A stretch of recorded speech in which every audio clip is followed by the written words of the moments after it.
Hi there and welcome back to another Papetti Math YouTube video tutorial where I'm going to be teaching you, yes you, Algebra 1.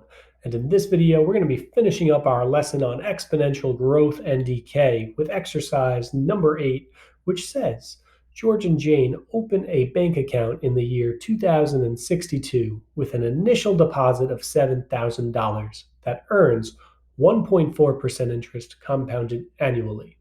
Set up an equation to model this situation. So we need to know a couple of things. We know that our George and Jane right here are earning 1.4%. So we're going to be using the formula that looks like this for exponential growth. Now that we know that part, we need to see if we know our initial amount, which is A. Let's see, do we know the initial amount they deposit? And we sure do. That's going to be $7,000. That's our A value right there. So we're going to replace the A with 7,000 times 1 is always 1. We're earning, so we're adding 1.4%. We want to have that as a rate, as a decimal to represent our rate. So we're going to divide that by 100 and we're going to get 0.014 is our rate. So we're going to have 0.014 and that's going to be raised to the power t. So right here, we have an equation that models this situation.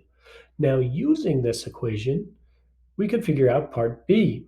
If they make no additional deposits or withdrawals and their current balance is $7,823.51, what year is it?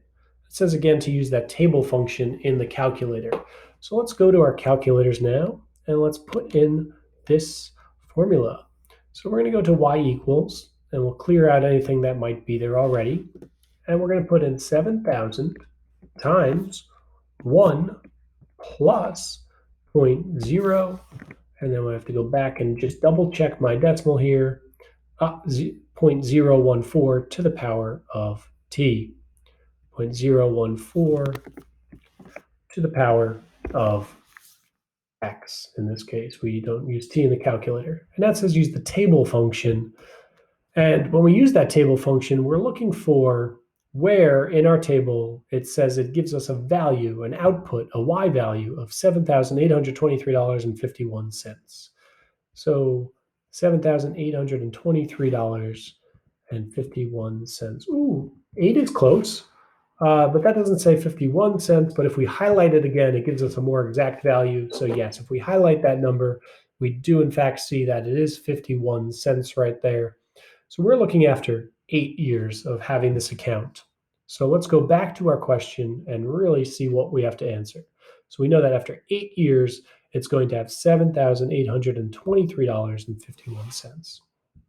So what year is it? So if it's after 8 years and it's currently the year 2062, we're looking for the year that's 8 years after 2062, which would make the year 2070. And we found that using our table function in our calculators. Now, if this video was helpful in using that table function in the calculator to determine a year after which we know the output value, please give this video a thumbs up.